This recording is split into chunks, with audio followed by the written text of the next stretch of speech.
very briefly, I just ask you, come a little bit further up so we can all be on the same line. Thank you. Nick, if you can introduce very briefly yourself, just each of you, like few words about who you are and why you're here. Hi, everyone. I'm a professor at Chapman University in Orange County, California, and I'm formerly a company member at the American Conservatory Theater, where I oversaw undergraduate training. And I'm only recently a playwright adapter and have a passion for existentialism and for Pirandello in particular. And this presentation that you'll see this evening has been presented at a variety of different Italian affinity organizations, such as the Italian Cultural Institute in LA and the Italian Cultural Center in San Diego and elsewhere. Thank you very much for being here. We're excited to have you. Penelope. My name is Penelope Bussolino. I've been translating plays for the past 30 years. Pirandello, I think, needed a new translation because he is one of the greatest Italian playwrights. And I was very surprised when I moved to New York to find out that he wasn't really appreciated as much as he should be or understood. And so I started my journey of translating 6 characters, trying to make him a more understandable and entertaining and for the contemporary audience. And I hope now also Americans will fall in love with his work. And that's that.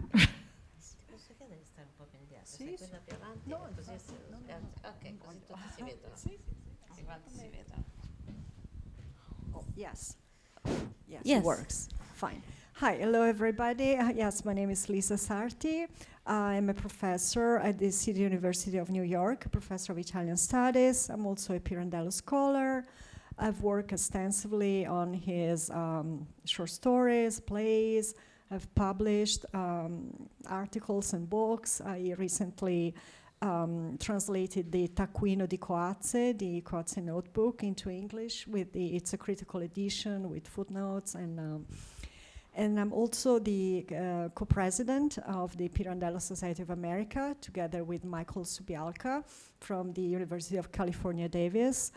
And together with Michael, I'm also running a digital project, an ambitious project, I should say, translating all the 244 short stories from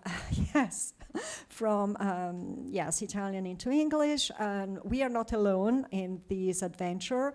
We have I'm very thankful for the collaboration of, at the moment, I believe, 37 colleagues, translators, helping us, in this accomplishment, which is, as I said, very, very big, very time-consuming, but also very much needed, because I know it sounds incredible, but many of Pirandello's short stories have never been translated into English, or if they have, sometimes we are talking about very outdated translations that definitely, need to be refreshed.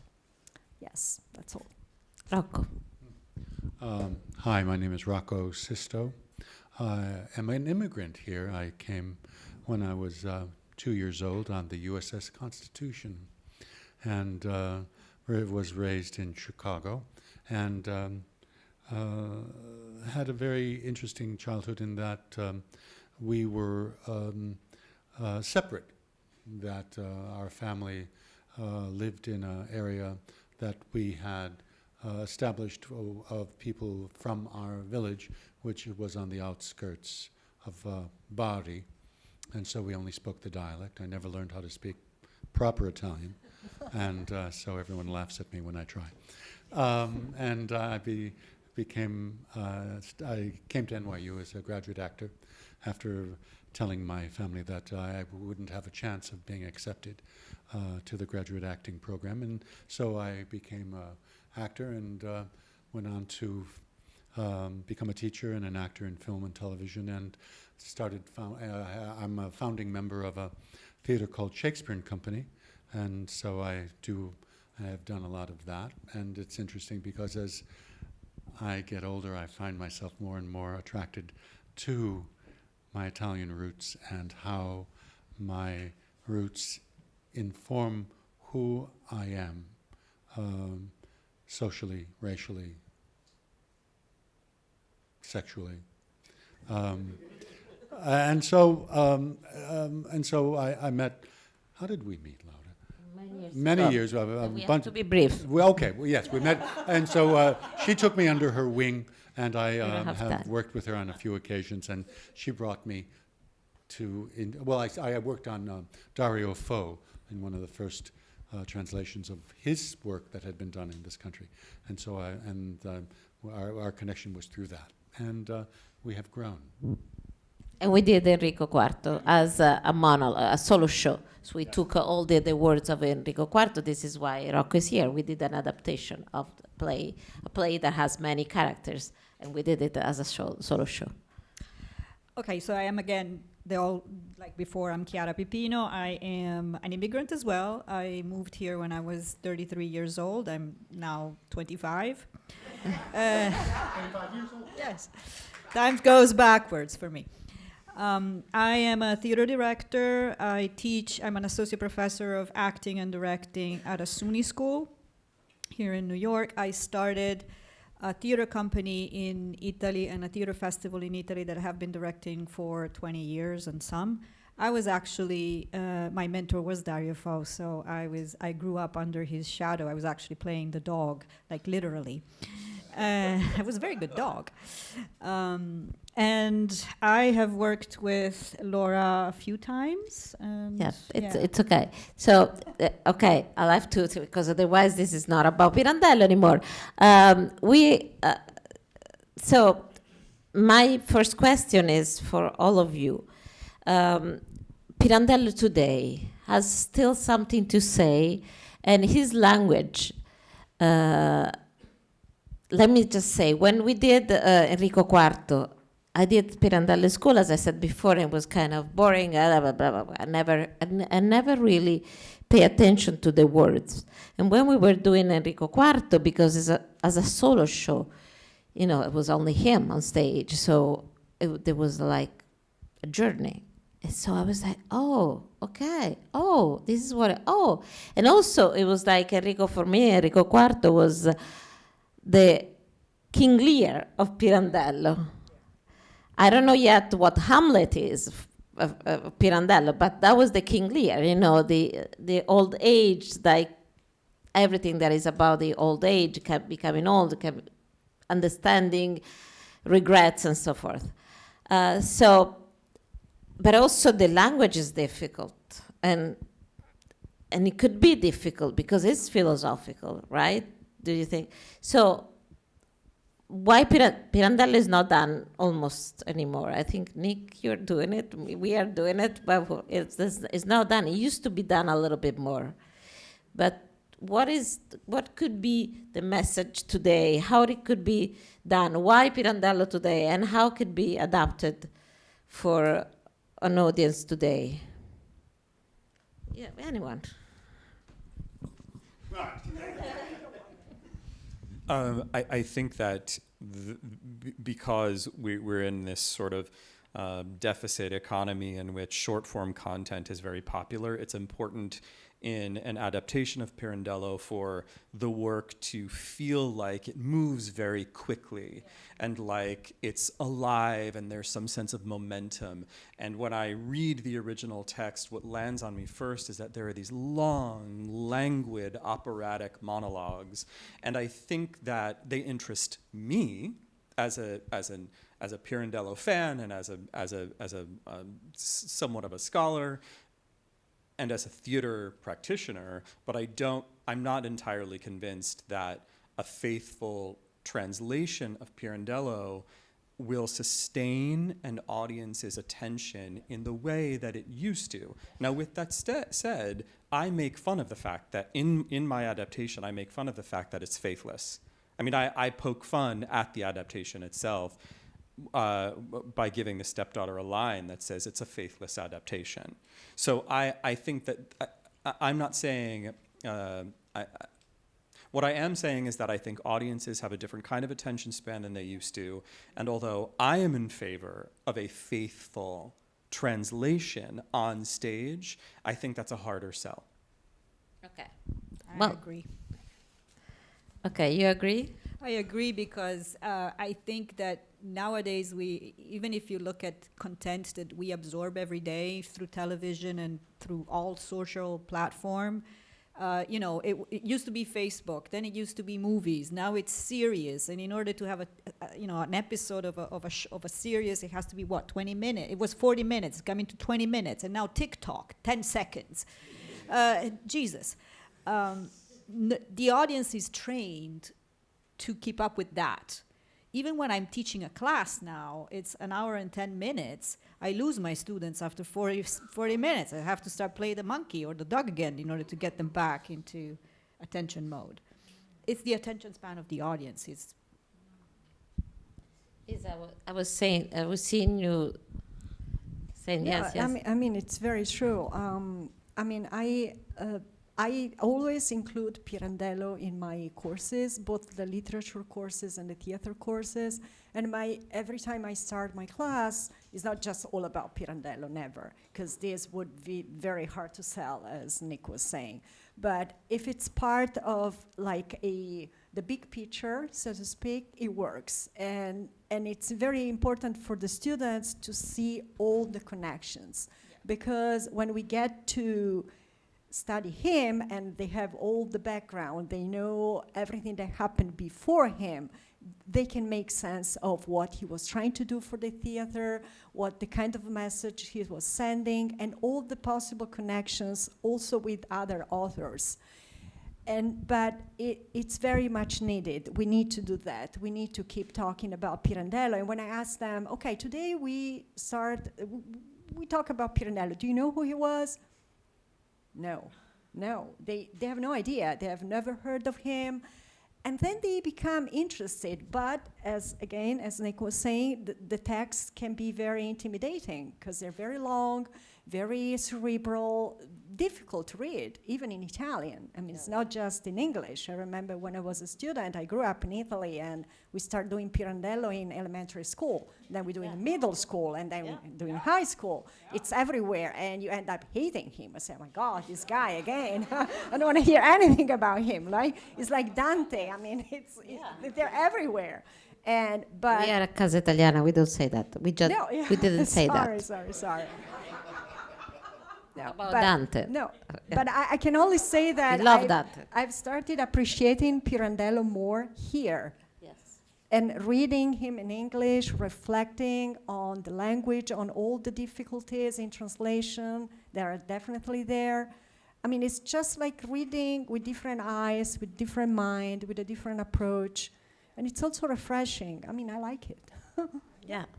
Rocco, you wanted to add something? Well, it was interesting because when we started working on it, the thing that you said to me with Enrico was that it was the first time, or he was the first playwright to bring psychoanalysis, that he was the contemporary of Freud, and that, and we have, and he doesn't mince words about that he delves into that, and that miasma of what's perception and what is reality, and what is the perception of reality, and who gets to do that. And in these days, that is all we have now, because every time we say something, it's called fake or it's called manipulative. So I get.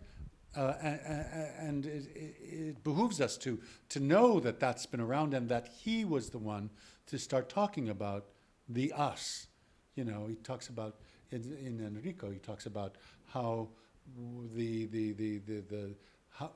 how the other is described in society. And I remember doing it in Washington D.C. and it was like, you know, they were just outside the door. They were there.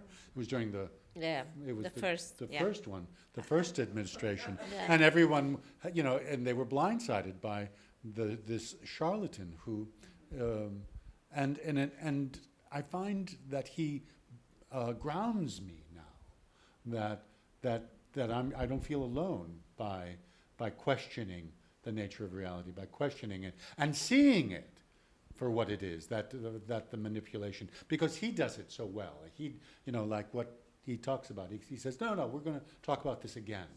And now, and I love how he talks about. But we are not talking about Pirandello anymore. No, we are. About how Pirandello talks about how what we see now is not what we see tomorrow. And that tomorrow it is something that we didn't think was yesterday. You know? And that's what is happening. And that's contemporary. And so I think if we can couch his work, and also the idea of you know, how we perceive ourselves in society, and seeing ourselves, and also in Shakespeare, he always comes back to, we are like the actors on stage. We are like a theater. His theater was called the Globe, and he talks about the great globe. And like Shakespeare, he does that all the time. He keeps on bringing it back. When we were reading it today, I went, oh, wait a minute, I've heard this before. You know, and you said that he does, you know, he wrote a novel about it, right? And so it's important for him. And what was happening in Italy at that time, you know, where they were inventing themselves. You know, who was an Italian? You know, who are we? He was Sicilian, my God, you know. And no, I say that respectfully. You know, he was a Sicilian, you know. Yeah. Anyway. So if you have, we don't have much time left because we have to change for the next. Do you have any question? Otherwise, I'll have one more, but yes?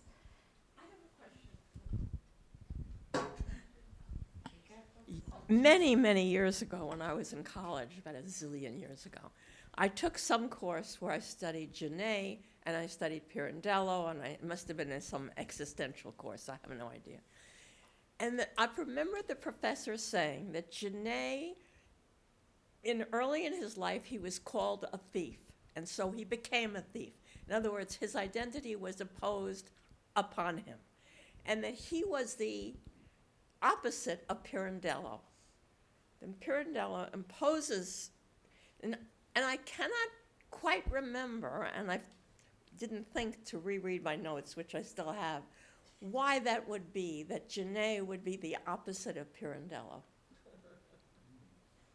Well, maybe because, and don't kill me, maybe because Pirandello denies identity as an absolute. So like we were reading today, I am not, there isn't me. There is a 100,000 me. Whereas for Genet, he picked one. He tried to be that one. But I am to Avalon here a director and a friend. I am a daughter to my mother.